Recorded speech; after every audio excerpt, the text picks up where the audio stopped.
കർത്താവ് നിങ്ങളോടുകൂടെ അങ്ങേ ആത്മാവോടും കൂടെ.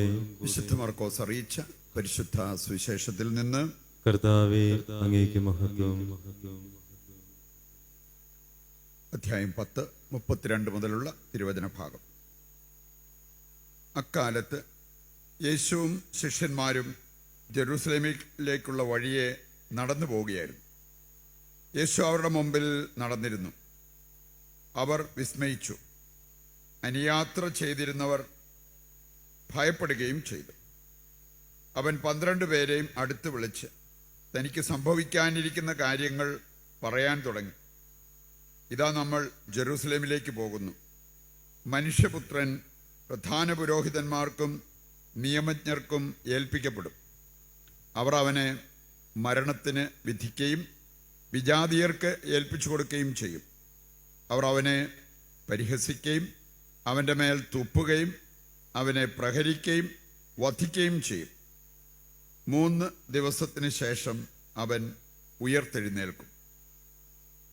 സെബദീപുത്രന്മാരെ യാക്കോബും യോഹന്നാനും അവനെ സമീപിച്ച് അപേക്ഷിച്ചു, ഗുരോ, ഞങ്ങൾ അങ്ങയോട് അപേക്ഷിക്കുന്നതെന്തും ഞങ്ങൾക്ക് ചെയ്തു തരണമെന്ന് ഞങ്ങൾ ആഗ്രഹിക്കുന്നു. അവൻ ചോദിച്ചു, നിങ്ങൾക്ക് വേണ്ടി ഞാൻ എന്ത് ചെയ്യണമെന്നാണ് നിങ്ങൾ ആഗ്രഹിക്കുന്നത്? അവർ പറഞ്ഞു, അങ്ങയുടെ മഹത്വത്തിൽ ഞങ്ങളിൽ ഒരാൾ അങ്ങയുടെ വലതുവശത്തും മറ്റേയാൾ ഇടതുവശത്തും ഉപവിഷ്ടരാകാൻ അനുവദിക്കണമേ.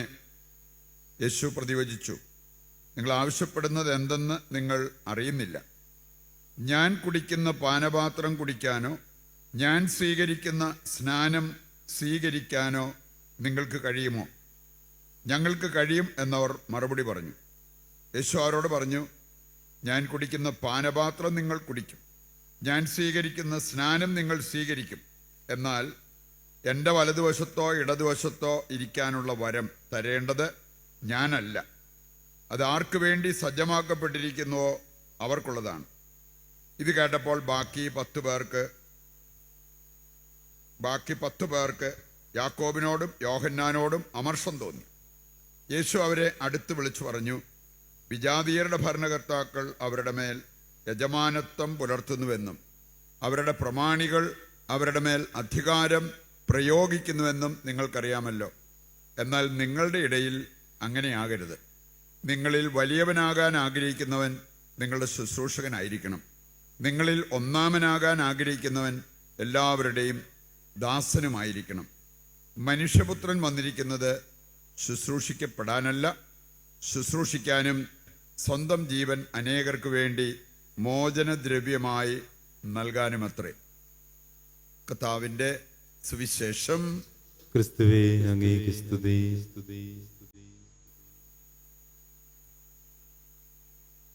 ഈശോയിൽ പ്രിയപ്പെട്ടവരെ, പത്രോസിൻ്റെ ലേഖനത്തിൻ്റെ ഒരു ഭാഗമാണ് ആദ്യ വായനയായിട്ട് നമ്മൾ കേട്ടത്.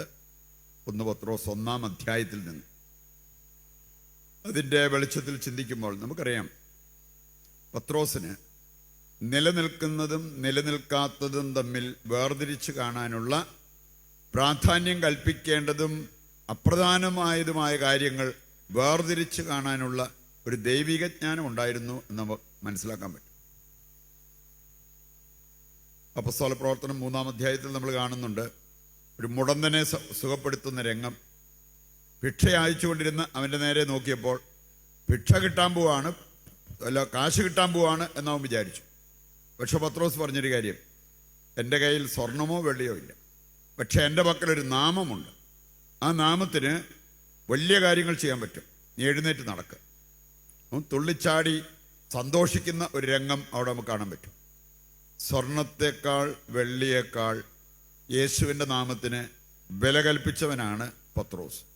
അവനറിയാമായിരുന്നു സ്വർണവും വെള്ളിയൊന്നും അല്ല പ്രധാനപ്പെട്ടത്, അതിനേക്കാളൊക്കെ ഒരുപാട് വിലപ്പെട്ടതാണ് യേശുവിൻ്റെ നാമം, നസ്രായനായ യേശുവിൻ്റെ നാമം. നമ്മൾ കണ്ടോ, മനുഷ്യൻ്റെ കാര്യം പത്രോസ് കൃത്യമായിട്ട് പഠിപ്പിക്കുന്നുണ്ട്. നമുക്ക് നിലനിൽക്കുന്നതും നിലനിൽക്കാത്തതുമായ കാര്യങ്ങളുണ്ട്. ഏതിൽ വേണേലും ലക്ഷ്യം വെച്ച് ജീവിക്കാം. മനുഷ്യരെക്കുറിച്ച് പറഞ്ഞിരിക്കുന്നതെന്ന് പറഞ്ഞാൽ നമ്മുടെ ശരീരം, മനുഷ്യന് ശരീരമുണ്ട്, ആത്മാവുണ്ട്. ശരീരം അത് നിലനിൽക്കുന്നതല്ല, ആത്മാവ് നിത്യം നിലനിൽക്കുന്നതാണ്. അതുകൊണ്ടാണ് ഈ ആത്മാവിൻ്റെ രക്ഷയ്ക്ക് വേണ്ടി നിത്യം നിലനിൽക്കുന്ന വചനത്തിലൂടെ വീണ്ടും ജനിക്കണം എന്ന് പത്രോസ് പഠിപ്പിച്ചത്. മനുഷ്യൻ്റെ ശരീരത്തെക്കുറിച്ച് പറഞ്ഞിരിക്കുന്നത് അത് ഈ വയലിലെ പുഷ്പം പോലെയാണ്. അത് വിരിയും, അത് വാടും, അത് നിലത്ത് വീടും, അത് ഇല്ലാതാകും. അതുപോലെയാണ്. അതുപോലെ തന്നെ മനുഷ്യൻ്റെ മഹിമ. നമ്മൾ ചിലപ്പം ദൈവത്തിൽ അഭിമാനിക്കുന്നതിനേക്കാൾ ഈ ലോകത്തിൻ്റെതായ പല കാര്യങ്ങളിലും അഭിമാനിച്ചേക്കാം. അത് എവിടെ ചെന്ന് എത്തും എന്നുള്ളത് പത്രോസ് കൃത്യമായിട്ട് നമ്മളെ പഠിപ്പിക്കുന്നതാണ്. പുല്ലും പൂവും ഒക്കെ പോലെ അതൊക്കെ കൊഴിഞ്ഞു വീണും ഉണങ്ങിപ്പോകും, അതില്ലാതാകും എന്നുള്ളത് പത്രോസ് കൃത്യമായിട്ട് പഠിപ്പിക്കുക. നമ്മൾ കാണുന്നുണ്ട് പഴയ നിയമത്തിൽ യെശയ്യായുടെ പുസ്തകം 40-ാം അധ്യായം 6-ാമത്തെ വചനം എടുത്താൽ അവിടെ പറഞ്ഞിരിക്കുന്നത് ജഡം തൃണമാണ്. ജഡം, നമ്മുടെ ശരീരം തൃണമാണ്. അപ്പം ഈ ശരീരത്തിൻ്റെ ശരിയായ അവസ്ഥ മനസ്സിലാക്കിക്കൊണ്ടാണോ ശരീരത്തെ നമ്മൾ പൂവിട്ട് പൂജിക്കുന്നത്? അത് നമ്മൾ മനസ്സിലാക്കണം. അതിനേക്കാൾ പ്രധാനപ്പെട്ട നമ്മുടെ ആത്മാവാണ്. ഈ ആത്മാവിൻ്റെ കാര്യത്തിൽ അത്ര ശ്രദ്ധയൊന്നുമില്ലാതെ ശരീരം പറയുന്ന അനുസരിച്ചും ശരീരത്തിൻ്റെ മോഹം അനുസരിച്ചാണോ നമ്മൾ പോകുന്നത്? പുതിയ നിയമത്തിലേക്ക് വരുമ്പോൾ യോഹന്നാൻ 6:63 കൃത്യമായിട്ട് നമ്മളെ പഠിപ്പിക്കുന്ന ഒരു കാര്യമാണ്. ശരീരം ഒന്നിനും ഉപകരിക്കുന്നില്ല, ആത്മാവാണ് ജീവൻ നൽകുന്നത്. ഞാൻ പറഞ്ഞ വചനം ആത്മാവും ജീവനുമാണ്. അപ്പം അതുകൊണ്ട് നമ്മൾ ശരീരത്തിൻ്റെ ഇംഗിതം അനുസരിച്ച് പോകുന്നതിനേക്കാളും ആത്മാവിൻ്റെ പ്രചോദനം ഉൾക്കൊണ്ടുകൊണ്ട് നമ്മുടെ ജീവിതത്തിൽ മുന്നേറണം എന്നുള്ളതാണ് ഈ ഒരു വചനഭാഗവും നമ്മെ ഓർമ്മിപ്പിക്കുന്ന കാര്യം. പ്രിയപ്പെട്ട സുവിശേഷ ഭാഗത്ത് നമ്മൾ കണ്ടു, കർത്താവ് തൻ്റെ പീഡാനുഭവത്തെക്കുറിച്ച് പറഞ്ഞു. ശിഷ്യന്മാർക്ക് പോലും അത് കാര്യമായിട്ട് അങ്ങ് മനസ്സിലായില്ല. രോഗശാന്തിയുടെ കാര്യമോ അങ്ങനെയുള്ള കാര്യങ്ങളൊക്കെ അവർക്ക് മനസ്സിലായി. പീഡാനുഭവം, കുരിശുമരണം, ഉത്ഥാനം അവർക്ക് മനസ്സിലായില്ല. അതുകൊണ്ട് തന്നെയാണ് അപ്പസ്തോലന്മാർ 2 പേര് ഉടനെ മുമ്പോട്ട് വന്നിട്ട് പറയുക, ഞങ്ങൾക്കൊരപേക്ഷയുണ്ട്. ഞങ്ങളിൽ ഒരാളെ നീ മഹത്വത്തിൽ വാഴുമ്പോൾ നിന്റെ വലതുവശത്തും മറ്റേയാളെ ഇടതുവശത്തും ഇരുത്തണം. സ്ഥാനമാന കൊതി അതാണ് ഇവിടെ പ്രകടമായത്. ശിഷ്യന്മാരിൽ പോലും അപ്പസ്തോലന്മാരിൽ പോലും പ്രകടമായ ഒരു കാര്യം. കർത്താവ് ചോദിച്ച ചോദ്യമുണ്ട്, ഞാൻ കുടിക്കുന്ന പാനപാത്രം നിങ്ങൾ കുടിക്കുമോ? അത് കുടിക്കുന്നവർക്കെല്ലാം ഇത് കിട്ടും. ഇനി ഇടത്താണോ വലത്താണോ എവിടെയാണെന്നുള്ളത് അത് ഞാനല്ല തീരുമാനിക്കേണ്ടത്, പിതാവായ ദൈവം അത് ആർക്കു വേണ്ടി വെച്ചിരിക്കുന്നോ അവർക്ക് കിട്ടും. പാനപാത്രം കുടിച്ചോ, നിനക്ക് ഈ സ്ഥാനം കിട്ടും. അതാണ് കർത്താവ് പഠിപ്പിച്ചത്. പറയുണ്ട്, യേശുവിനോട് ഐക്യപ്പെട്ട് വിശുദ്ധ ജീവിതം നയിക്കുന്നവർ പീഡിപ്പിക്കപ്പെടും. അതെല്ലാം വിശ്വാസത്തിൽ ഹൃദയത്തിലേക്ക് ഏറ്റെടുത്ത് അനുദിനം ജീവിക്കുന്നവർക്ക് ഈ ഒരു കാര്യം സാധ്യമാകും, അവർ സ്വർഗത്തിൽ പോകും എന്നുള്ളതാണ് ഇതിൻ്റെ സന്ദേശം. പ്രിയപ്പെട്ടവർ, നമുക്ക് അനുദിനം നമ്മൾ പ്രലോഭനത്തിലാകപ്പെടുന്നവരാണ്. നമുക്ക് പല രീതിയിലുള്ള പ്രലോഭനങ്ങൾ നേരം വെളുത്ത കണ്ണ് തുറന്നാൽ അത് ഉറങ്ങുന്നിടം വരെ, ഉറങ്ങിയാലും പിന്നെ ഉണ്ട്, അങ്ങനെ പ്രലോഭനങ്ങൾക്ക് വിധേയപ്പെടുന്നവരെ കാണാൻ പറ്റും.